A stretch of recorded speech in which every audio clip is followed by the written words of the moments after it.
Cinderella, the kind daughter and her cruel fate. Once upon a time, there lived a rich man whose wife fell gravely ill. When she felt her end was near, she called her only daughter to her bedside and said, "My dear child, you must be diligent and kind, and I will always be with you, protecting you." With those words, she closed her eyes and passed away. Day after day, the little girl went to her mother's grave and wept. She was diligent and kind, beloved by everyone. Winter came, and snow covered her mother's grave like a white cloth, and when the spring sun melted away that snowy blanket, her father took a second wife. The stepmother brought with her 2 daughters of her own. These 2, though seemingly bright and charming, had wicked and dark hearts. From then on, the orphaned girl lived a miserable life. The stepmother and her 2 stepsisters conspired, saying, "We can't have this foolish goose sitting idly in the house all day. If she wants cake, she must earn it. Get out, you kitchen drudge." They stripped her of her beautiful clothes, dressed her in an old gray cloak, and gave her a pair of wooden clogs. "Look at our dainty princess, how she's changed." The 3 of them shrieked with mockery and led her down to the kitchen. She had to toil from morning till night, waking up at dawn to fetch water, light the fire, cook, and do laundry. As if that wasn't enough, the 2 stepsisters constantly thought of ways to torment her. After tormenting her to their heart's content, they would mock her and then pour peas mixed with lentils into the ashes, forcing her to sit and pick them out one by one. In the evening, after a tiring day of hard labor, she wasn't even allowed a bed. Instead, she had to sleep right on the heap of ashes next to the hearth. And because she was always covered in ash and dust, she looked so smudged that the 2 stepsisters called her Cinderella. One day, going to the fair, the father asked his 2 stepdaughters what gifts they wanted. The first one said, "Beautiful clothes." The second one said, "Pearls and precious stones." The father then asked, "And you, Cinderella, what do you want?"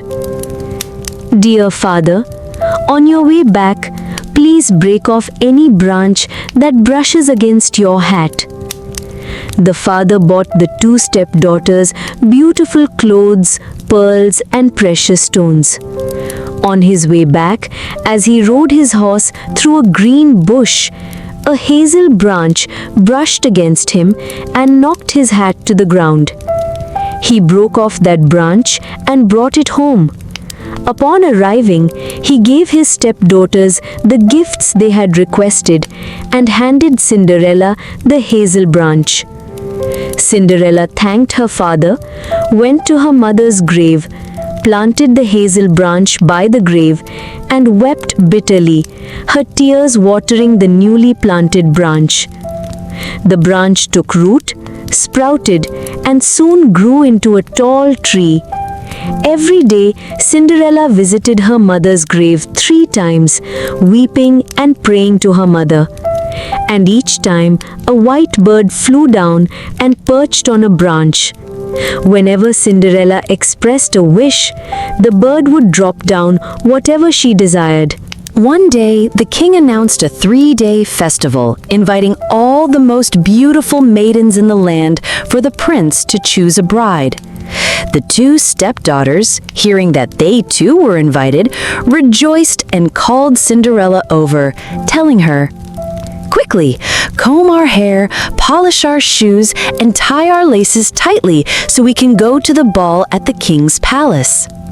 Cinderella finished those tasks and then sat down and wept, for she also wished to go to the ball.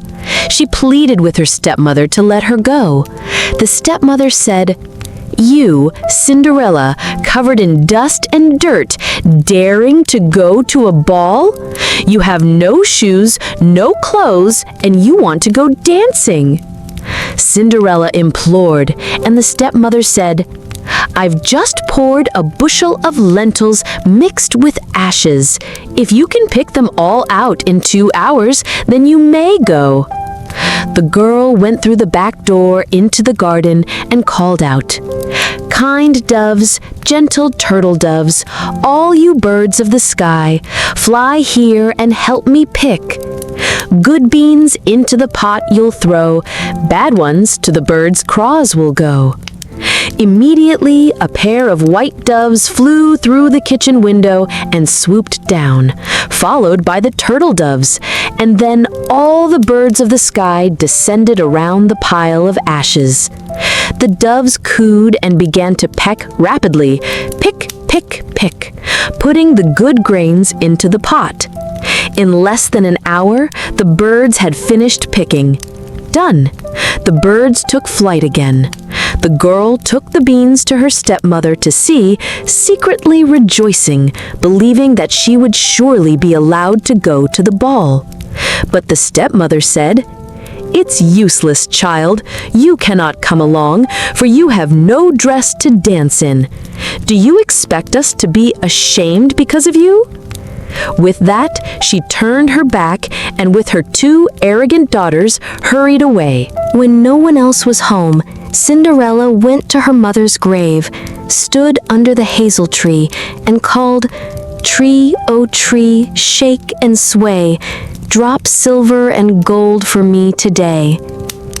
The bird dropped down to her a gown embroidered with gold and silver, and a pair of silk slippers embroidered with silver thread. She quickly put on the clothes and went to the ball.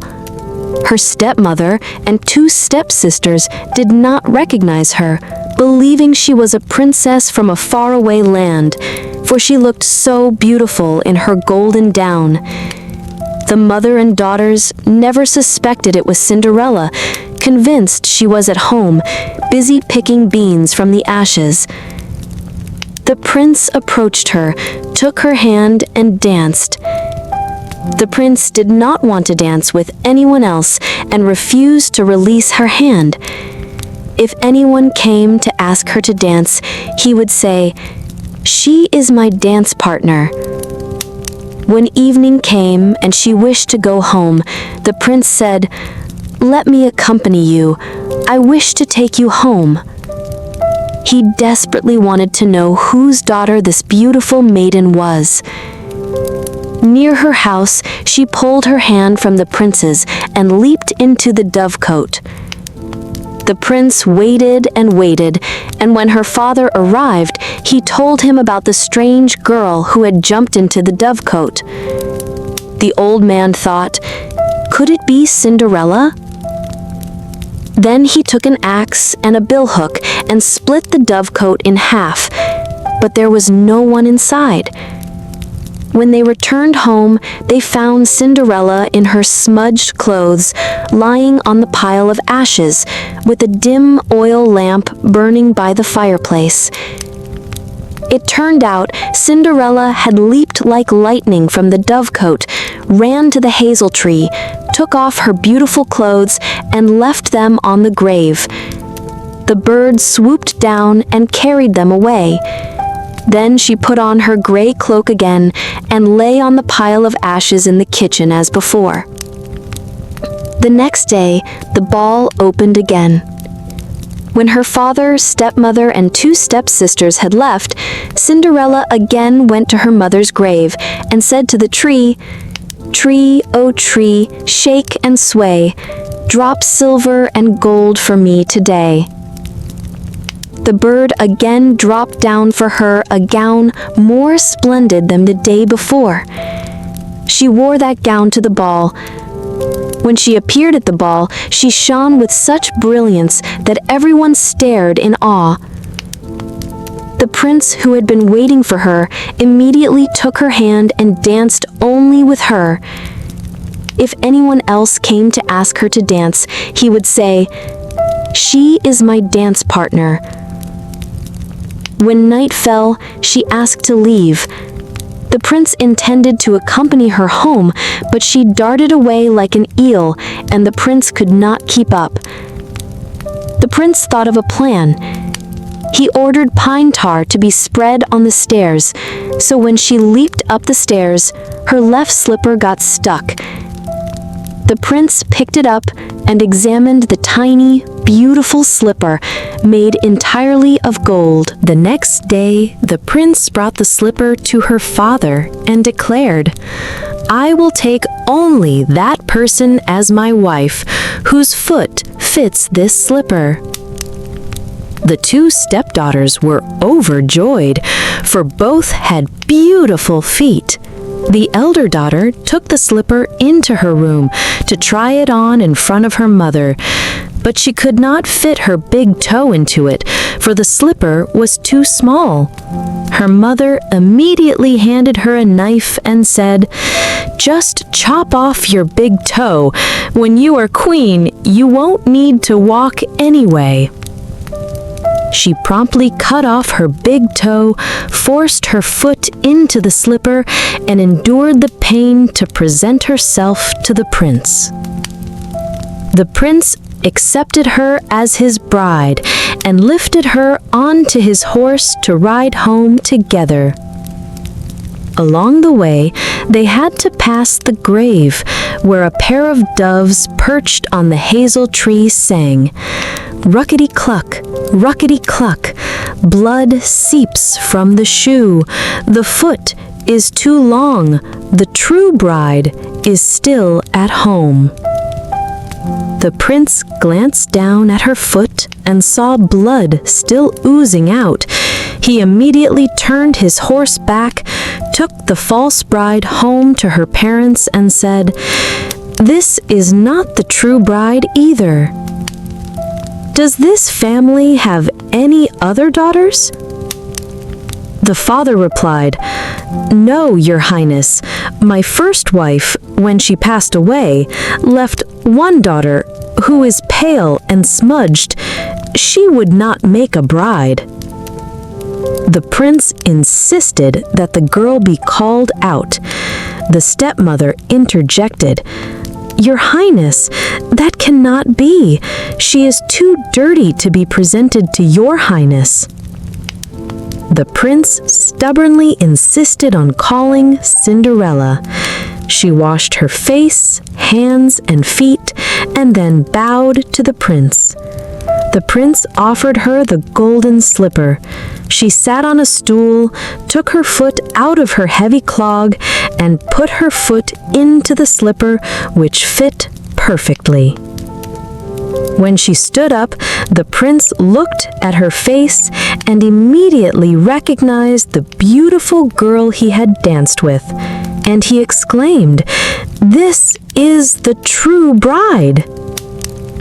The stepmother and her two stepdaughters turned pale with fright and anger. The prince lifted Cinderella onto his horse and rode away. When they rode past the hazel tree, the pair of doves sang, "Ruckety-cluck, ruckety-cluck, no blood on the shoe, the foot fits perfectly, the true bride, the prince takes her home." Having sung, the pair of doves flew down and perched on Cinderella's shoulders, one on the left, one on the right. When the prince's wedding was held, the two stepsisters also came, trying to flatter and hoping for wealth. When the wedding procession arrived, the elder sister walked on the right and the younger on the left. The doves pecked out one eye from each sister. Afterwards, when they returned, the elder sister walked on the left and the younger on the right, and the doves pecked out another eye from each sister. Both sisters remained blind for the rest of their lives, punished for their wickedness and deceit. Good night, and see you in our next gentle stories.